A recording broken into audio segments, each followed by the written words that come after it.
नमस्कार साथीहरु, तपाईलाई नेक्स्ट टेरो प्रो च्यानलमा स्वागत छ। आज हामी कन्टिन्यू गर्ने छौं नेप्से इगल भ्यू चार्ट रिडिङलाई चाहिँ नि मास्टर गर्ने छौं है त। त्यसमा अब तपाईहरुले कमेन्ट गर्नु भएको थियो हैन, युजफुल भिडियो भन्नु भएको छ। अनि त्यसपछि गएर ह्यापी तिहार भन्नु भएको छ। तपाईलाई पनि ह्यापी तिहार है, सेम टु यु। अनि त्यसपछि गएर यहाँ छ ब्रदर तपाईको नम्बर कसरी भेट्न सकिन्छ भन्नु भएको थियो। मैले चाहिँ यहाँनिर पिन नम्बर पिन गर्दिएको छु कमेन्टमा चाहिँ मेरो नम्बर, तपाईहरुले चाहिँ कन्ट्याक्ट गर्न सक्नुहुन्छ है। र यही भिडियोको डिस्क्रिप्सनमा आउनु भयो भने पनि यहाँ टेलिग्राम लिंक छ के। यसै टेलिग्राम लिंकमा चाहिँ क्लिक गर्नु भयो भने टेलिग्राम खुल्छ। टेलिग्राम खुलिसकेपछि तपाई के गर्नु भने यहाँ निशुल्क शेयर तालिम नि यहाँनिर आएर चाहिँ तपाईले आफूले बनाएको चार्टहरु होमवर्कहरु जो मैले आज दिन्छु त्यो चाहिँ पोस्ट गर्नु होला है। अब अहिले हाल अब नेप्सेको कन्डिसन हेर्दाखेरि हैन, अब सपोर्ट एन्ड रेजिस्टेन्स ड्र गर्न सिकाउँ सबैजनाले है। किनकि नेप्सेको चाहिँ हामीले यो जुन सिरिज सुरु गरेको छौं NEPSE eagle view reading chart भनेको, यो भनेको चाहिँ बिगिनर्सबाट एडभान्सको लागि है। हामी चाहिँ कन्टिन्यू 1 बाइ 1 गर्दै चाहिँ जाने छौं। अब तपाईले मैले दिएको यो होमवर्क जो छ त्यो गरेर तपाईले पठाउनु भइसकेपछि म तपाईलाई चाहिँ नेक्स्ट क्लासमा चाहिँ नेक्स्ट भिडियोमा चाहिँ म रिभ्यु गरेर तपाईहरुको चाहिँ फिडब्याक दिन्छु है त। कुनै पनि कम्पनीको चार्ट खोल्नु, जेबीएलबी नै खोल्दिए है त। मैले जेबीएलबी खोले। जेबीएलबी खोलिसकेपछि तपाई के गर्नु भने यहाँ सेटिङमा आउनुस्। अब यदि तपाईले चार्ट खोल्न आउँदैन भने पहिल्यै मैले पढाइसकेको भिडियो छ डिस्क्रिप्सन बक्समा छ, यो भिडियो चाहिँ हेर्नु होला है। त्यसपछि आएर के गर्नु भने यहाँनिर वाटरमार्क अन गरिदिनु। वाटरमार्क अन गरिसकेपछि यहाँ जेबीएलबी भनेर आउँछ। अब यो जेबीएलबी भनेर आइसकेपछि के गर्नु भने सपोर्ट एन्ड रेजिस्टेन्स ड्र गरेर देखाउनुस् मल्टिपल टाइम फ्रेममा। फर्स्टमा तपाई 1 विकमा आउनुस्। 1 विकमा आएर तपाईले के गर्नु भने सपोर्ट एन्ड रेजिस्टेन्स ड्र गर्नु। यसरी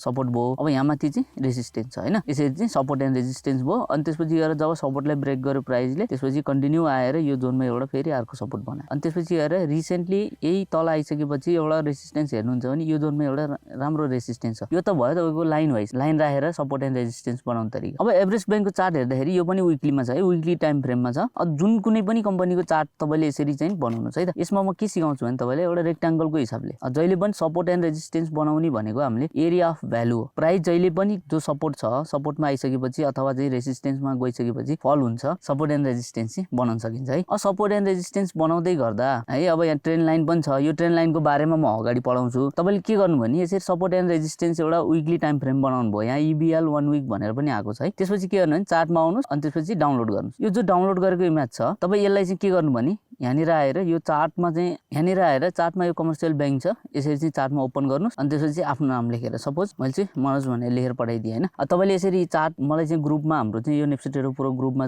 तपाईले शेयर गर्नुभयो भने यो चार्टको हिसाबले म तपाईको होमवर्क रिभ्यु गरेर भयो कि भएन, यसमा इम्प्रुभ गर्ने कुराहरु के छन् सबै कुराहरुको बारेमा म बताउँछु है त। अब हामी अर्को चार्ट हेरौँ। न्यादी भन्ने छ हैन, जो हाइड्रो पावर सेक्टरमा छ। ओके, तपाईले यसरी हेर्दै गर्दाखेरि सपोर्ट एन्ड रेजिस्टेन्स कहाँ देखिन्छ त्यो हिसाबले यहाँनिर सपोर्ट थियो, प्राइसले सपोर्ट लिन लागेको थियो। यो भनेको एरिया अफ भ्यालु हो के। जब जब प्राइस यो जोनमा आउँछ, यस्तो जोनहरुमा आउँछ, त्यसपछि के हुन्छ त यही यो जोनलाई ब्रेकआउट जुन डाइरेक्सनमा ब्रेकआउट डाउन दियो, ब्रेकआउट दियो, त्यो डाइरेक्सनमा चाहिँ तपाईको प्राइस चाहिँ मुभ हुने गर्छ है। अब यहाँनिर हेर्दाखेरि अहिले चाहिँ के छ त प्राइस भनेको एक्सट्रिम सपोर्टमा छ के। यसलाई भन्छ एक्सट्रिम सपोर्ट। अब यो जोन भन्दा पनि तल जाने प्रोबेबिलिटी अथवा चान्सेस चाहिँ कम छ। अब यसरी सपोर्ट एन्ड रेजिस्टेन्स बनाइसकेपछि के गर्ने त डाउनलोड गर्ने। अनि त्यसपछि अहिले जसरी यहाँनिर आउने, अनि त्यसपछि यहाँ आएर हाइड्रो पावर भनेको छ, अनि त्यसपछि मनोज भन्ने चार्ट लेख्ने, सेन्ड गर्ने। तपाईले यति लेखेर निशुल्क शेयर तालिममा चाहिँ पठाउनु भइसकेपछि म नेक्स्ट क्लासमा चाहिँ यो सबैको रिभ्यु गर्छु है। किनकि हामी नेप्से चार्ट भ्यू इगल भ्यूमा छौं हैन, अब सिक्दै छौं हैन। सानो टाइम फ्रेमबाट लामो टाइम फ्रेमसम्म सपोर्ट एन्ड रेजिस्टेन्स ड्र गरेर हैन। मैले अगाडिको क्लासमा पनि पढाइसकेको छु, यहाँ तपाईले देख्न सक्नुहुन्छ। हेर्नु भएको छैन डिस्क्रिप्सन बक्समा गएर हेर्नु। सबैभन्दा मेन कुरा भनेकै support resistance, area of value अनि सपोर्ट रेजिस्टेन्स भनेको एउटै कुरा हो है। यसलाई चाहिँ तपाईले मध्यनजर गर्नुस्। अब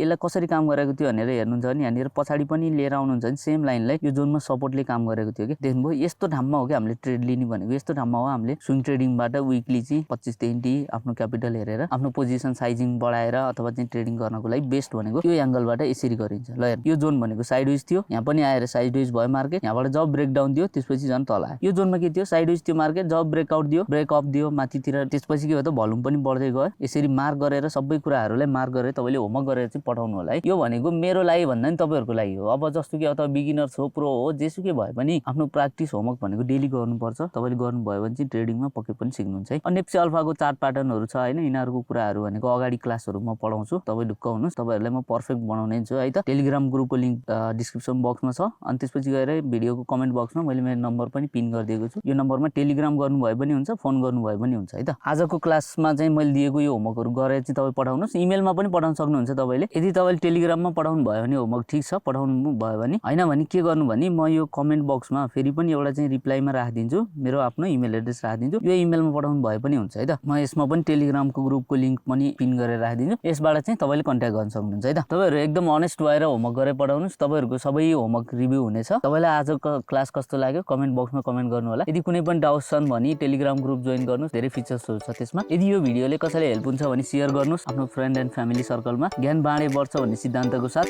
जय नेपाल।